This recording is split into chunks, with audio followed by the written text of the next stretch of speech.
la mañanera de Ángel correspondiente al viernes 19 de marzo del año 2021.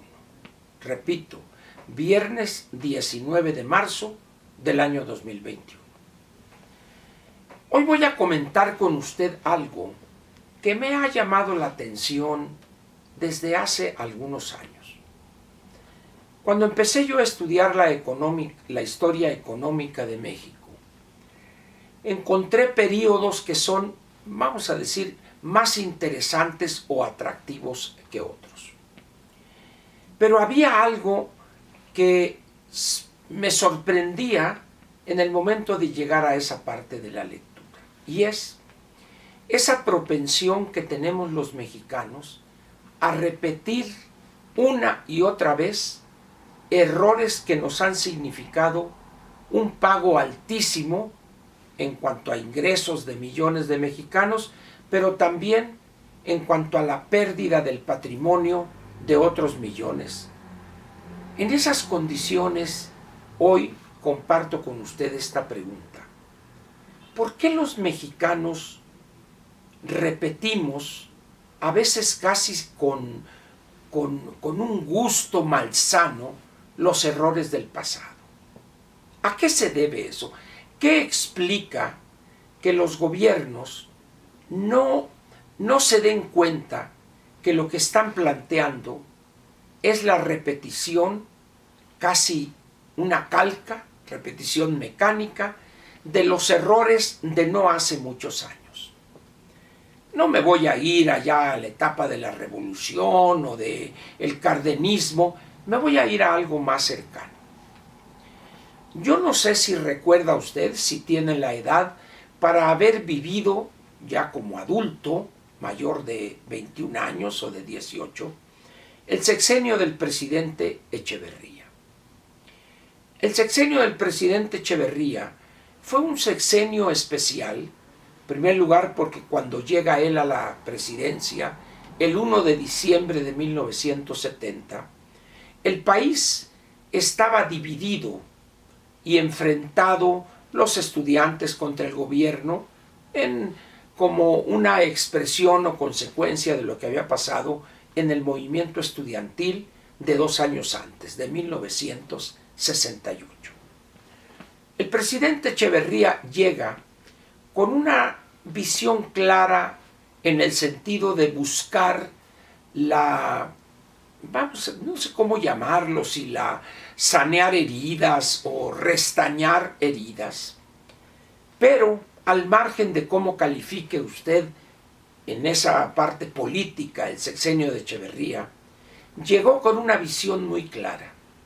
Él tenía que utilizar el gasto público como el instrumento óptimo, prácticamente único, además, utilizar el gasto público, tirar el dinero, gastar, pensando en que si le daba dinero a las universidades, a los ejidatarios, a los trabajadores, a los contratistas, etcétera, etcétera, de esa forma iba él a lograr restañar las heridas que el movimiento del 68 había dejado.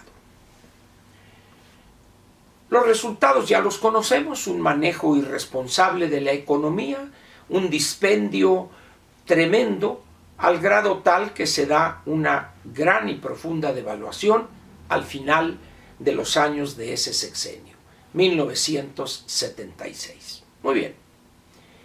Llega el licenciado López Portillo, un hombre ignorante hasta la saciedad en cuestiones económicas y de finanzas públicas, no obstante haber estado un tiempo en la Secretaría de Hacienda y Crédito Público.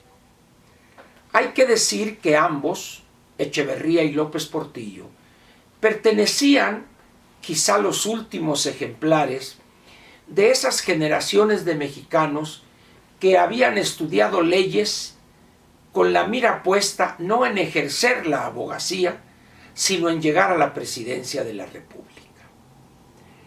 El presidente López Portillo, no obstante haber vivido y padecido la tragedia echeverriista en materia del dispendio, el tiradero de recursos y la utilización hasta decir basta del gasto público y los costos altísimos que debimos pagar y las consecuencias, en vez, repito, de entender el daño que esa visión económica generó, no solo no lo evitó, sino que por el contrario, insistió en ello. Y el gasto público durante el gobierno del presidente López Portillo alcanzó niveles de locura. Asimismo, el déficit de las finanzas públicas llegó a ser del orden del 16% del Producto Interno Bruto. Ese sería el mejor ejemplo en los últimos 50 años en México.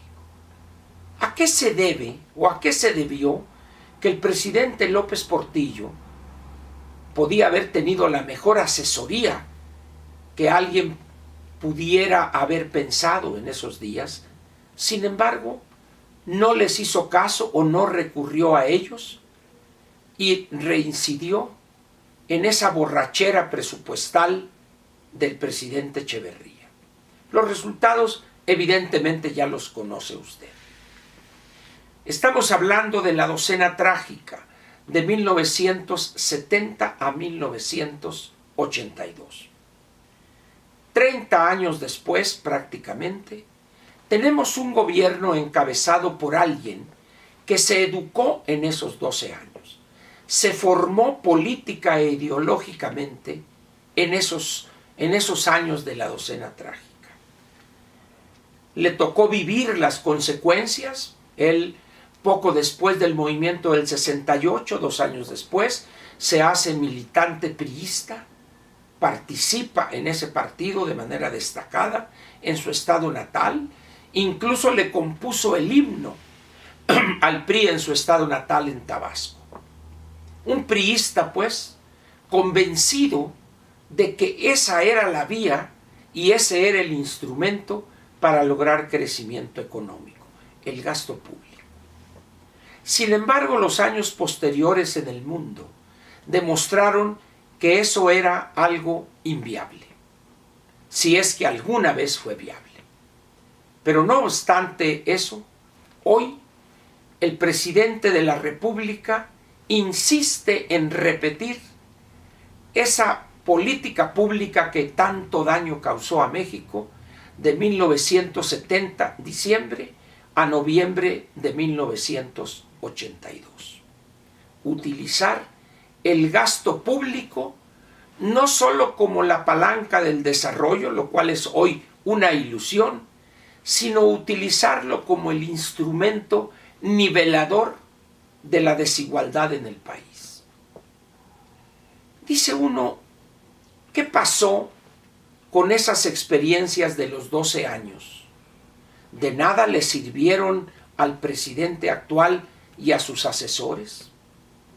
¿Acaso no se han dado cuenta o desconocen las experiencias exitosas que se han dado en decenas de países donde de manera consciente se toma la decisión, en términos de políticas públicas, de no fincar el crecimiento económico, el incremento de la inversión y la creación de empleos en el gasto público, sino en algo completamente diferente? Generar las condiciones que permitan que al inversionista o que el inversionista genere confianza en nuestro país para tomar riesgos e invierta. Este gobierno, por el contrario, de una manera un tanto similar a la de aquellos 2 gobiernos que mencioné al principio, insiste en que la vía es pelearse con los inversionistas privados, locales y extranjeros, dificultar al máximo las condiciones o los procedimientos para que ellos inviertan en México. Y así, quizá copiar algunos rasgos de autoritarismo y soberbia propios de aquellos años o de los gobernantes de aquellos años. Pero lo más importante que distingue a este gobierno, sin duda alguna, es pensar que es el gasto público la palanca del desarrollo. A eso le agrega este gobierno otro elemento que raya en la perversidad: tomar el petróleo y a la empresa, entre comillas, porque no sé cómo llamarla, oficina recaudadora de impuestos posiblemente, como el puntal principal del desarrollo. No le bastó al actual presidente haber estudiado aquellos 12 años o haberlos vivido y padecido. Por eso le dejo a usted esta pregunta: ¿a qué se debe que nuestros gobernantes insistan una y otra vez, como hizo López Portillo de 76 a 82 del siglo pasado, y como hace hoy López, el presidente, en repetir aquel desastre económico y político de hace prácticamente 50 años? Y luego, ya para terminar, remata ayer, en la ceremonia de conmemoración del aniversario de la expropiación de los bienes de las empresas petroleras, de las compañías petroleras, que no expropiación del petróleo. Me da risa leer a algunos comentaristas o algunas damas opinantes que dicen que Cárdenas nacionalizó el petróleo. Su ignorancia es gigantesca. Cárdenas no expropió el petróleo. Cárdenas no nacionalizó el petróleo. Lo que hizo el presidente Cárdenas del Río fue simple y sencillamente expropiar los activos de las compañías petroleras que operaban en México y realizar la indemnización correspondiente a la que la ley lo obligaba en ese entonces. Termino diciéndole a usted entonces una vez más, o preguntándole, ¿por qué los gobernantes mexicanos insisten en repetir los costosísimos y profundos errores del pasado? ¿Qué hay en su mente que los lleva a aferrarse a esa repetición? ¿Será acaso su ignorancia que no les permite visualizar otra salida? ¿O será su ignorancia que no les ha permitido conocer las grandes transformaciones estructurales y las causas de las mismas que se han dado en el mundo a partir quizá del año 1950, para no irnos más atrás? Le dejo a usted estas preguntas para este último día de la semana, laboralmente hablando, y le recuerdo que mañana habrá sabatina y el domingo habrá dominical. Muchas gracias.